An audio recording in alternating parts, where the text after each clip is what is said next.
Well, good morning, everyone, and thank you so much for joining us. It is my pleasure to welcome Premier Doug Ford to Alberta for an announcement that is in every way as historic as the Calgary Stampede that he's been attending over the last couple of days, and is every bit as exciting. I'd like to acknowledge that both of us have ministers and members of our teams in the room as well, and I'd like to welcome the Honourable Stephen Lecce, who is Ontario's Minister of Energy and Mines, the Honourable Kinga Surma, Ontario's Minister of Infrastructure, and MPP Will Boma, the Parliamentary Assistant to the Premier, Minister of Indigenous Affairs and First Nations Economic Reconciliation, Minister of Intergovernmental Affairs and Minister of Northern Economic Development and Growth to Alberta. He's got a very long title. Thompson. And Minister Thompson as well. All right, and Minister Thompson, who I will let the Premier tell you a little bit more about his portfolios.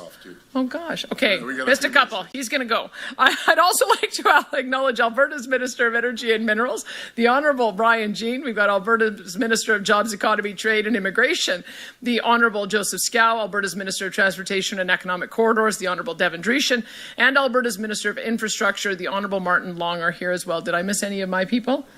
All right, I think we've got a few more that are outside as well. We're also joined by guests from energy companies that have strong ties in both Alberta and Ontario. And today marks an important step forward in uniting our country as Alberta joins forces with Ontario to pursue our shared goals of economic growth, opportunity and prosperity.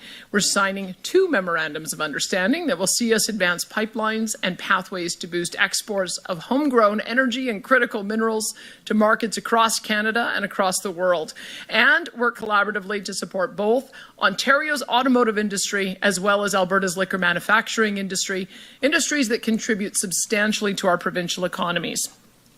The first of these agreements formalizes our commitment to working together to maximize the economic value of Canada's energy resources and enhance Canada's energy security and global competitiveness. We're uniting with Ontario to amplify our voices and double down on our efforts to carve a path forward together for Alberta, for Ontario, and for Canada. Through this agreement, we'll work together to explore ways to improve networks and corridors that better connect our energy and critical minerals to markets here at home, as well as international markets around the globe. We'll focus on supporting industry efforts to build oil and gas pipelines and refining, processing, and supply chains for energy and critical minerals between Alberta and Ontario. We'll work towards accelerating our exports across industries.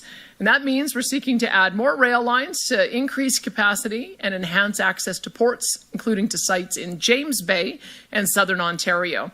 And we will share expertise to advance development of nuclear energy solutions so our provinces can keep up with the ever-growing demand on Alberta and Ontario's electricity grids.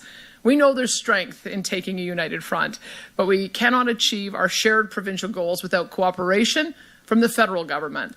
It's vital that the federal government gets fully on board with creating the conditions necessary to strengthen Canada's economy and competitiveness, improve investor confidence, and grow productivity. Ottawa must answer our calls and remove all federal barriers that have harmed Canada's ability to grow the energy sector and other industries such as mining and manufacturing. And this includes, but is not limited to, repealing or amending the Impact Assessment Act and the oil tanker ban.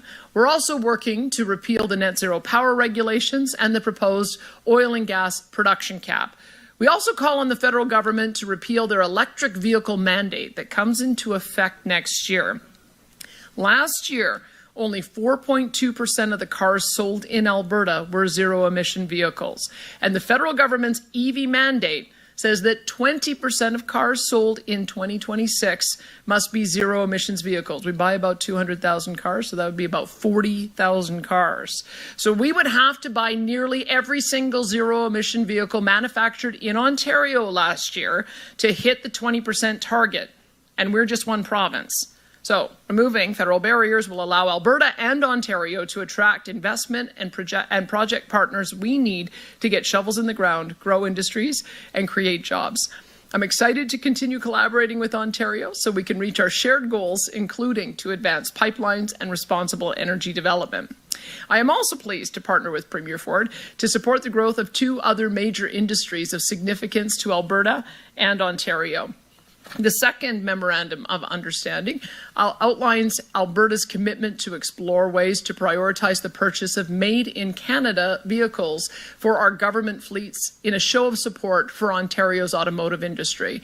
And it sets the stage for Ontario's government to work with Alberta to explore ways to find additional opportunities to improve the interprovincial trade of liquor products to create even more opportunity for our producers. Today's signing marks an historic partnership founded in a mutual ambition to reach the full potential of our provinces, to grow our list of global customers for our energy resources, and to achieve long-term prosperity for all Canadians. I'll now turn it over to Premier Ford to speak more about today's MOUs.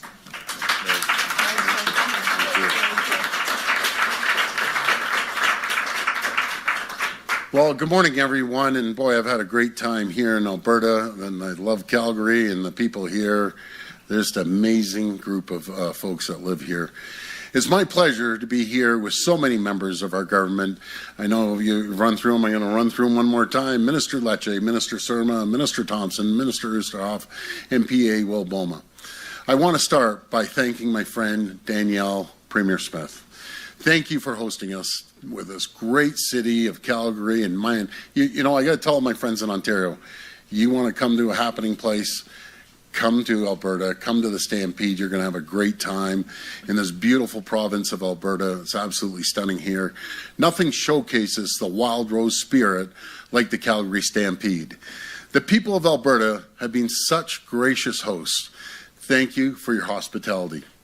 Friends, I'm here with Premier Smith today because it's never been more important for Canadians to stand united from coast to coast to coast. President Trump's tariffs and the economic uncertainty they've created, they're hurting workers and businesses in every part of our great country. Steelmakers and aluminum workers in Ontario and Quebec, fishermen and women in British Columbia and Atlantic Canada, farmers across the prairies, including right here in Alberta, miners across Canada's beautiful north. No region has been spared. In the face of uncertainty, Canadians are coming together to stand up for our country and build a stronger, more united Canada. That's why just a few weeks ago, Premier Smith and I were in Saskatoon to sign a historic agreement to unlock free trade between Alberta and Ontario. Over the last few months, Ontario has signed agreements with a total of 6 provinces to support free trade across Canada. We're doing this because we need to unlock the full potential of our economy. We need to tear down the barriers and red tape that have held us back for far, far too long. We need to make Canada more competitive, more resilient, and more self-reliant. We need to build the future for Canada where we can proudly stand tall, strong, united, and independent, so we can stand up to President Trump's tariffs and anything else that comes our way. That's what brings us here today, to sign 2 new agreements between Alberta and Ontario that will open access to new markets and create thousands of new jobs across Canada. These agreements are transformational. Ontario and Alberta are working together to build new energy and trade infrastructure, including pipelines and rail lines, so we can unlock the full potential of Canada's economy by diversifying our trading partners and bringing our natural resources to new customers and new markets. Built using Ontario steel, new pipelines would connect Western Canadian oil and gas to existing and potential new refineries in Southern Ontario. They will also expand export opportunities, bringing Western oil and gas to new tidewaters right across the world, including by way of a potential new James Bay deep sea port in Northern Ontario. New rail lines would connect Ontario's Ring of Fire region, critical mineral mining projects, and processing facility to Western Canadian ports as we build an end-to-end critical mineral supply chain. This is how we diversify our trading partners. This is how we make ourselves less reliant on the United States. This is how we secure the future of Canada. To move these ambitious projects forward, Ontario and Alberta will soon launch a joint feasibility study to determine the best route for economic and energy corridors, make recommendations on what financing and commercial tools might be needed to de-risk, and learn how we can best support homegrown supply chains, including Ontario's steel sector and our great steel makers. As we build the future of Canada, we will always meet our duty to consult with Indigenous partners and support their involvement with historic funding to help First Nations become equity partners in these nation-building projects. This agreement is a big step forward. To succeed, to build a more competitive, resilient, and self-reliant future, we need the federal government to do its part. We need the federal government to cut red tape and bring regulatory certainty so Canada can attract the kind of private sector investments that will be critical to build this energy and trade infrastructure. No one will build a pipeline to Tidewaters if there's a ban on tankers. This is the craziest thing I've ever heard, a ban on tankers. No one will invest in opening a mine if it takes 15 years to get it to yes. It's time to end excuses, and it's time to start building, and we need to start building now. As part of our agreements today, we've also agreed that Alberta will prioritize Canadian-made vehicles for its government's fleets. For our part, Ontario will support the increased availability of Alberta beer, wine, and spirits, and they have some great wine and spirits and beer coming. You could just see it outside. Everyone's having a few cold ones on Ontario store shelves. Friends, this is how we protect Canada. We need to protect to get together to unlock the country's full potential. We need to build infrastructure that will bind Canada together and support workers in every part of the country. We need to respect and celebrate every province, every territory, and do everything in our power to help workers, businesses, and communities thrive. I'm honored to do my part to help the amazing people of Alberta. And I thank my friend, Premier Smith, for helping the people of Ontario. We're going to keep working to build Canada. We're going to stand united. We're going to protect the true north, strong and free. Thank you, and may God bless the people of Canada. Thank you. I think I'm going to the far end.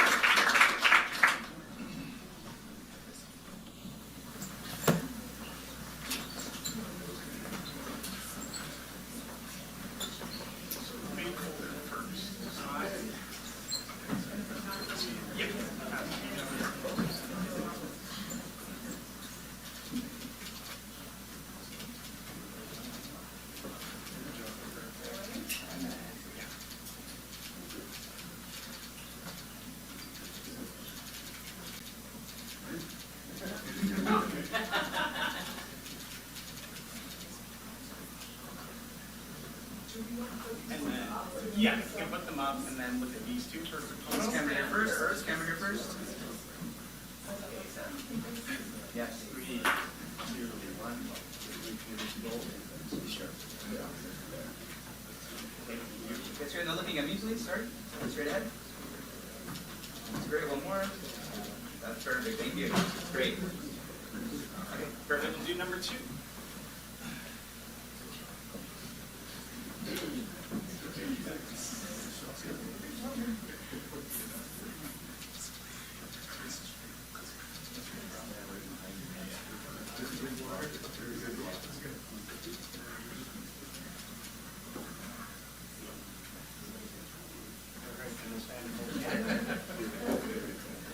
That camera first? He is. I know. 3, 2, 4 here. Okay, looking at me, please, straight over here. That's perfect. Thank you. That's great. Thank you very much.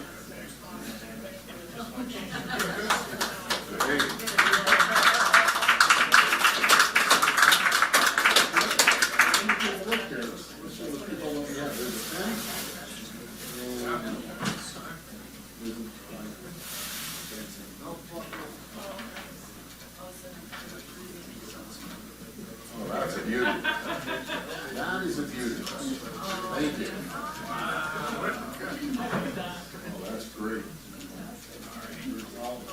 You know, I see a lot of Ford Nation people here, so I'm taking this puppy off. Hold on. You're taking my belt off. How do you get this off? Okay, there you go. I'll put the Alberta one on. That's a good job.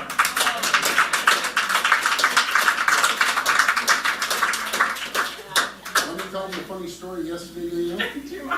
Okay, so we're sitting at the table, and I just got this belt buckle. See how it only has two little things and a big gut like mine. Pop these things out. So as soon as they said Premier Ford come up, bang, my belt buckle fell off. And that was it. I was doing. So he had a choice of whether to put it back on or just whip the belt right off. And he whipped the belt off, and I was saying to Scott, if his pants fall down during this that would not be good. I have a body like Arnold Schwarzenegger, but pretty good. I had it right from the first one. There we go. There we go. That's it. That's crazy when you see this stuff. That's beautiful. Yeah. All right. Oh, this is amazing. And once you get that on, feel free to come back to the podium. So we'll start the media Q&A here in a minute. We are on a tight schedule, so if we keep the questions short, we'll try to have the premiers keep their answers short as well, so we can take as many questions as possible. We'll start off with questions here in the room first. One question, one follow-up. State your name and outlet for the record. And we'll start off with our first at the mic. I'll just wait for him to get his belt sorted out.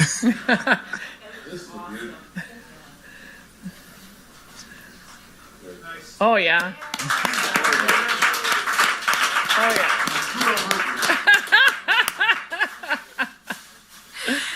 All right. Yeah. We're good. Emma Graney with the Globe and Mail. On the pipelines front, I'm curious what your actual plan is there. There's not necessarily a whole lot of love for oil pipelines necessarily heading east. So what can we expect in terms of concrete, where it might start, where it might go? Well, first of all, I'd say we have done lots of polling on the attitude towards pipelines. And in every single province, it's a majority, and in some cases well above 70%. And I don't think Ontario is any different. Ontario, I think, knows that with Line 5 right now, it goes through Michigan to feed Sarnia, and that is puts them in a precarious position. The governor of Michigan has been trying to shut that pipeline down for years. And so we have always felt that having a Made in Canada solution with a pipeline option going to not only Ontario and Quebec, it just makes sense from an energy security point of view. And the world changed in November. And I think Canadians understand that we've got to start acting like a country. We've got to start supporting each other. And I think that is the prevailing sentiment in the country. But I'll let Premier Ford speak for his own people. Well, thank you, Premier Smith. Premier Smith was bang on. We have the governor of Michigan constantly threatening to close down the pipeline. Do you know the disaster that would create in Ontario? It would basically shut down Pearson International Airport, largest airport in the country. Prices would go through the roof. I'm tired of relying on the United States. And let's make no mistake about it. I love the U.S. I love the American people. But there's one person that's causing a problem right now, and that's President Trump. We want to move forward. We want to build the AMCAN fortress. But the days of relying on the United States 100%, they're done. They're gone. We're going to start being reliant and self-reliant on each other. We have the strongest. We're an economic powerhouse in Canada. We're going to continue growing, free trade being one within all the provinces. That will add over $200 billion to our economy, anywhere up to 6% of our GDP. We have to start diversifying our trade right across the world. People would love great Alberta oil, that love products, critical minerals from Ontario. That's what we start doing, and stop being reliant on our neighbors to the south, because there's uncertainty right now and it's hurting our country. And the fact these are MOUs, I mean, sometimes MOUs don't get a whole lot of traction. What makes this one different? Well, what makes a difference, we're doers. There's a lot of politicians that are talkers, and the federal government, not the present one, because we're hoping we're going to be able to work with the present federal government. But for far too long, for 10 years, under Prime Minister Trudeau, they were treated terribly. The West was treated terribly, Saskatchewan and Alberta. And as I said in our meeting, and you heard it, Premier Smith, we got to start showing respect. Ottawa has to start showing respect to the great folks in the West, especially Saskatchewan and Alberta. I'll hand it over to you. Next to the mic, go ahead. Scott Strasser, Post Media. Question for Premier Smith. Prime Minister Carney was in Calgary over the weekend. Did you speak to him or any other members of the Liberal government? I kept running into ministers. I feel like we're getting love bombed right now. Everywhere I look, there's a new, either a prime minister or a new a federal Liberal minister, and that's positive. I think they're out here. They're hearing direct feedback about how frustrated the energy industry has been from the last 10 years of bad laws. No one's sugarcoating it. That's what the feedback that I'm getting as well. So they're getting it pretty straight, and I'm glad they're hearing it. And so I did happen to have a crossover with the Prime Minister at the Carpenters Union event, and he and I chatted a little bit about his pancake flipping technique, which needs a little work.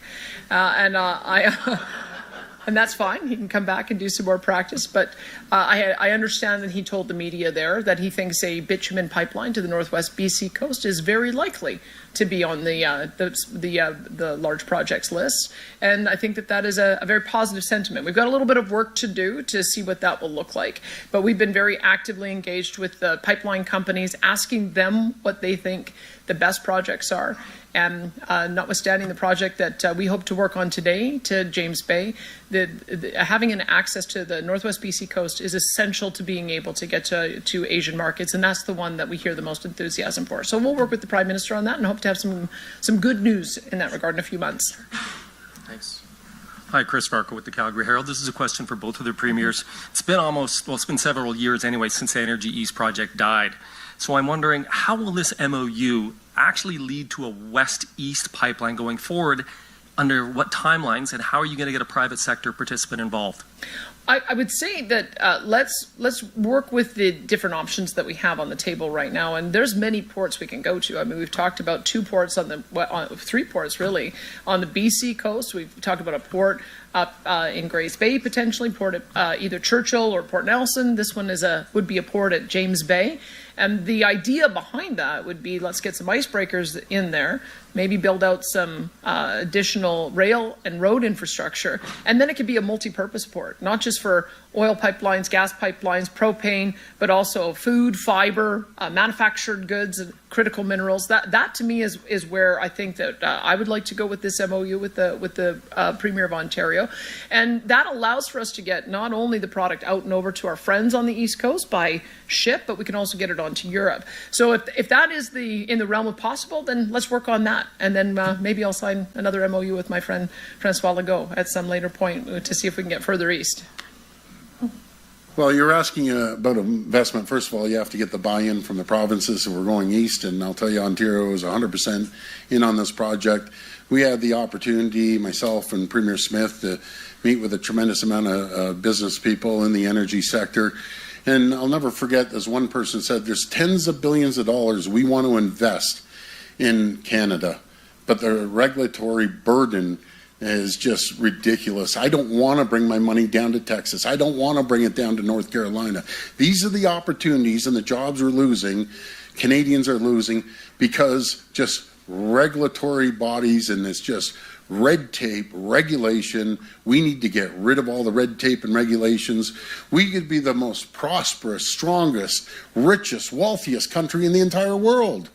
You know, I'll never forget when I met with our First Nations partners when I was in Toronto, and one of the chiefs said, we could be like Saudi Arabia. I almost jumped over the table and hugged the guy. This is the mindset we need. We need everyone working together. We need to give prosperity to everyone, including First Nations communities, the provinces, the territories, our great country, and most important, the people of Canada. That's what we need to do. There has never been an opportunity that I've seen that the province, the federal government, First Nations communities are working together, and that's how we make things happen, and that's how we become the most prosperous nation in the entire world. Follow-up question for Premier Smith. Looking west to the Port of Prince Rupert, you've talked about having discussions with pipeline companies. What's the status of those talks, and what's also the status of the talks with the Pathways Alliance?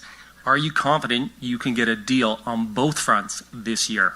We are linking those two projects together. I know that the Pathways group of companies have been advocating for their Pathways project for some time, and even predates me. And it's a net zero by 2050 proposal that would include carbon capture, utilization, and storage, would include decarbonizing production through things like perhaps hydroelectric power, maybe small modular reactors. That's part of their plan. And then direct air capture for kind of that last mile. And we've got carbon engineering that is returning to Alberta, and a direct air capture facility in central Alberta as a result of that. So I feel like they have done a lot of work on scoping out what that project would look like. I know that they have been talking with the federal government. The federal government has expressed enthusiasm for that, but we have said that you can't just add $20 billion of additional cost to the industry. There has to be additional revenues to pay for it. Whether you are able to use the CO2 for enhanced oil recovery, that becomes a revenue stream, or whether you're able to build a new bitumen pipeline for export. If we had a 1 million barrel per day bitumen export pipeline off the West Coast, that would generate at today's prices $20 billion a year for GDP, of which governments get, somewhere around 40% of that, year after year after year. So you put that into context over a 20 or 30 or 40 year period with a $10 to $20 billion investment in carbon capture, that makes sense. But just putting additional cost on an industry and then threatening them with production caps through an emissions cap, that doesn't make sense. So those two conversations have to happen together. I would hope that we would see, it needs to be fast. I would hope that if we're going to have a 2 years to yes, then we have to have a months to first step, right? So I'm intending for there to be, we would hope be able to move forward by the fall, that we would have something concrete. I'd love to see it on the project list by the fall. We have time for a couple more questions. We'll go to next. Chris Brown, Cross Border Network. This question is for Premier Ford, actually, and then I'm hoping that Premier Smith can respond as well. More and more communities and businesses are looking at SMRs out here in Alberta and in Saskatchewan. I know Darlington is underway with their updates and their SMR.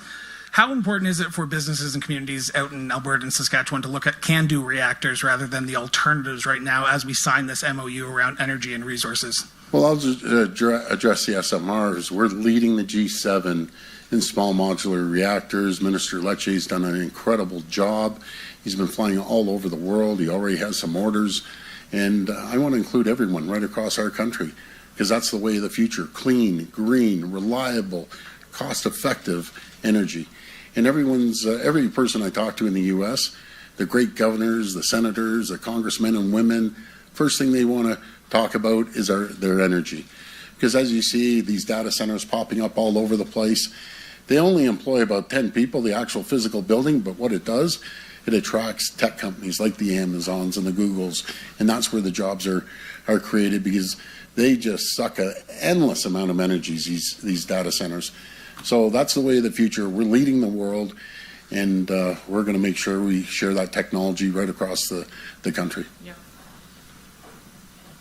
And I would say that the small modular reactors probably make the most sense at rural, remote sites that also have a very heavy energy use, like our oil sands projects are perfect for it, if you can get both power and steam, power and heat. But I would also say that when we were first starting to talk about a can-do reactor, we thought that with the project being proposed, in Peace Country area, they're talking about 4,000 megawatts. We initially thought, wow, that would swamp our power grid. And now with all the demands for AI data centers, we're thinking, that's maybe exactly what we need. So our parliamentary secretary for affordability and electricity, Chantal de Jong, she's going to be doing a nuclear consultation beginning, I understand, in September, October. So we want to talk to Albertans, because it's new for us. It's not new for Ontario. Ontario gets 60% of their power, I understand, on their grid from nuclear energy. New Brunswick has nuclear power, and is that the only one? New Brunswick and you, and maybe Saskatchewan as well, is a little bit further ahead than us on that. But we have fantastic technology that was pioneered in Ontario. So I would say that the world that we're moving towards with energy is all of the above. And so we'd be looking at yes, both small modular nuclear when they become available, but the can-do reactors as well is one that's under active discussion in the Peace region. So you specifically mentioned the Northern Lights plant that might be going operational, but might be going through. There's consultations that the community is doing with alongside businesses. Are you in support of nuclear then? Yes, I have been for some time. We signed an MOU, and that predated me. We signed an MOU with Saskatchewan, Ontario, and New Brunswick to collaborate on nuclear, and we've recommitted to that. So yes. And we have time for one last question. We'll take that in the room here. Good morning, Premier Smith, Premier Ford. My name is Jen Hodson from the Western Standard. I'm directing my question at you, Premier Smith, but maybe you both can weigh in. So Prime Minister Mark Carney has said that he's amicable to the one pipeline in BC. So is that enough? I would say that it depends very much on where you think the world is going. There are a number of forecasting companies that don't do forecasting, they do backcasting, meaning they say, where do we want to be ideologically by 2050 and what would we have to do today to reduce production to get there? I would prefer to deal in the world of reality. And in the world of reality, we have 5 billion people on the planet who want the same standard of living as the industrialized countries. They are going to need energy from all sources to be able to get there. And so if you look at OECD, which does forecasting, they think by 2050 the world is going to need about 120 million barrels a day, up from about 104 today. So if it's a growing market, I think the world would benefit from having more supply from a reliable, friendly, safe neighbor like Canada, especially with the heavy oil product that we provide, because it gives a lot of options in developing asphalt, building materials, lubricants, petrochemicals, and so on. There's a lot of versatility in the product. So we are very much of the view that if we're going to see a growing share, Canada should have a growing share and Alberta should have a growing share. So if we'd had the Energy East, if we'd had Keystone XL, if we had Northern Gateway, we would be producing 2.5 million barrels a day, more than we are today. That would have been generating somewhere in the order of, $60 billion a year in revenue for the country. And that would have, and as again, 40% of that revenue going to various governments. That would go a long way towards allowing us the dollars that we need to meet our NATO international target for spending, or any of the social programs that we keep that we value. And I think that this is maybe the new understanding that we need to have. If you want to provide the supports for your people, you have to generate the revenue so that you have the money there. The model we've been using for the last 10 years has been borrow, borrow, borrow, print money, and see inflation. It doesn't work. How about we try a different approach? Let's make sure that every single part of our economy is ticking on all cylinders. Let's make sure that all of our wealth creators and job creators have the ability to do that. And then governments can talk about what their priorities are for the revenue that gets generated as a result. That's the world I think we're moving to. So I'm of the view that there's probably room for more than one pipeline, probably several. Well, thank you for that, Premier Smith. I've been promoting building pipelines west, east, north, and south.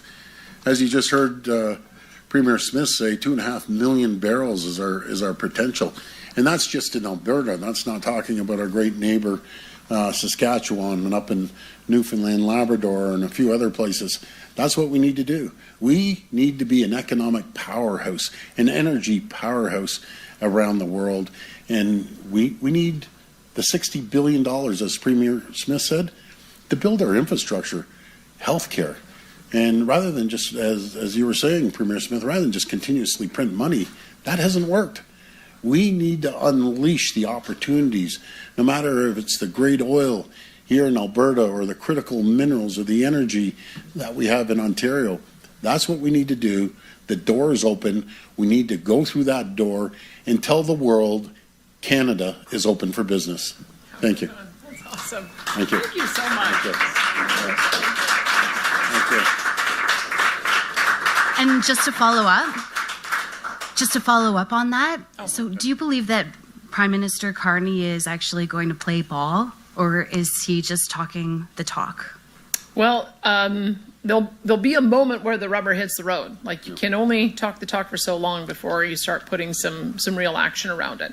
That's why I've been saying I'd like to see by the fall. That's my target, is to try to get our projects on the project list by the fall. I don't know if you. Well, let's give Prime Minister Carney opportunity, and there's going to be a time that we're fully in or we aren't. And I'll tell you one thing: Prime Minister Carney is no Justin Trudeau. He's a business mind. He's run massive multi-billion-dollar businesses, and he's bringing the business approach to the federal government that hasn't had that approach in the last 10 years. He wants to get things going. He comes from Alberta. He believes in prosperity, opportunity. He believes in cutting waste, because we've seen the government, federal government, grow by 40%. So I have all the confidence that he's going to listen to the premiers and straighten out the federal government once and for all and get rid of the red tape and regulations. And let's see what happens there. But I'm giving Prime Minister Carney the benefit of the doubt. So far, so good.